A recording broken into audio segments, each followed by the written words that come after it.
नमस्कार मित्रांनो, मी आहे लक्ष्मण पवार आणि हा आहे माझा नागपूरमधील प्रवासाचा तिसरा भाग. आज होते राष्ट्रपिता गांधीजी यांची जयंती, त्यामुळे होती जॉबला सुट्टी. आज आयुष्यात पहिल्यांदाच मी माझ्या हाताने दाढी केली, कारण कंपनीमध्ये एकदम क्लीन शेव लागतो आणि दर 2 दिवसाला सलूनवाल्याला ₹100 देणं आपल्याला काही परवडणार नाहीये. मग फ्रेश वगैरे होऊन बेड आवरला आणि त्यानंतर घर झाडून घेतलं आणि पडलो मी घराबाहेर.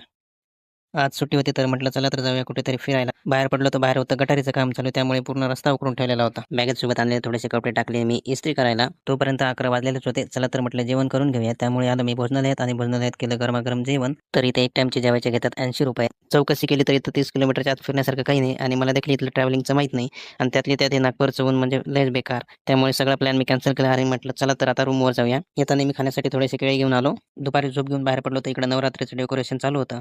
मला थोडीशी भूक लागली होती तर मी चौकात रामलखन चाट सेंटरची पाणीपुरी खाल्ली. कसं आहे मित्रांनो, मी आहे चायल्यावर, त्यामुळे चाय पिणं आता बनत आहे. एकदम कडक कडक चहा पिला आणि मग वाटलं एकदम फ्रेश. इकडेच थोडासा बसून टाइमपास केला आणि त्यानंतर सकाळी